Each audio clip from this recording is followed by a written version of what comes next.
পৃথিবীতে এখনও এমন এক জায়গা রয়েছে যেখানে কোনো ইন্টারনেট নেই, রাস্তা নেই, এমনকি নেই কোনো আধুনিক পোশাকের চিহ্ন। ব্রাজিলের অ্যামাজন রেইনফরেস্টের গভীরে অবস্থিত জাবারি ভ্যালি হল পৃথিবীর সবচেয়ে বড় আনকন্ট্যাক্টেড বা বাইরের জগৎ থেকে বিচ্ছিন্ন মানুষের আবাসস্থল। প্রায় ৮৫,০০০ বর্গ কিলোমিটার এলাকা জুড়ে বিস্তৃত এই উপত্যকাকে বলা হয় পৃথিবীর সবচেয়ে রহস্যময় এবং বিপজ্জনক অঞ্চলগুলোর একটি। জাবারি ভ্যালিতে বাস করে প্রায় ১৬ থেকে ১৯টি এমন আদিবাসী গোষ্ঠী যারা বাইরের পৃথিবীর অস্তিত্ব সম্পর্কে জানলেও আমাদের সাথে কোনো সম্পর্ক রাখতে চায় না। এরা আজও তীর ধনুক দিয়ে শিকার করে এবং প্রকৃতির সাথেই তাদের নাড়ির টান। গবেষকরা যখন হেলিকপ্টার নিয়ে এই বনের ওপর দিয়ে যান তখন অনেক সময় দেখা যায় নিচ থেকে আদিবাসীরা আকাশপানে তীর ছুটছে।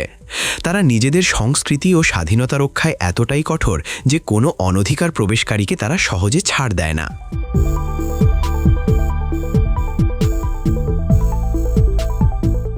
এই উপত্যকাটি কেবল আদিবাসীদের জন্য নয়, বরং এর জীববৈচিত্র্যের জন্য অনন্য।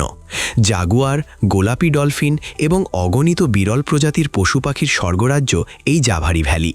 কিন্তু দুর্গম এই বনের পরতে পরতে লুকিয়ে আছে বিপদ। এখানে রয়েছে ড্রাগ পাচারকারী আর অবৈধ খনি শ্রমিকদের আনাগোনা, যাদের হাত থেকে এই আদিম মানুষদের রক্ষা করা ব্রাজিল সরকারের জন্য এক বিশাল চ্যালেঞ্জ। ২০২২ সালে ব্রিটিশ সাংবাদিক ডম ফিলিপস এবং গবেষক ব্রুনো পেরেইরা এই রহস্যময় উপত্যকাতেই নিখোঁজ হয়েছিলেন, যা পুরো বিশ্বকে নাড়িয়ে দিয়েছিল।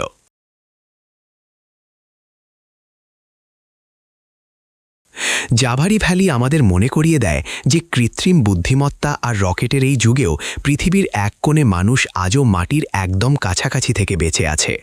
তারা আমাদের আধুনিক সুযোগ সুবিধা চায় না, তারা চায় কেবল তাদের চিরচেনা বন আর শান্তি। এই উপত্যকাটি মানুষের আদিম সত্তার এক জীবন্ত জাদুঘর, যা আজও রহস্যে মোড়া। প্রযুক্তির ভিড়ে আমরা কি আমাদের আদিম সত্তাকে হারিয়ে ফেলছি?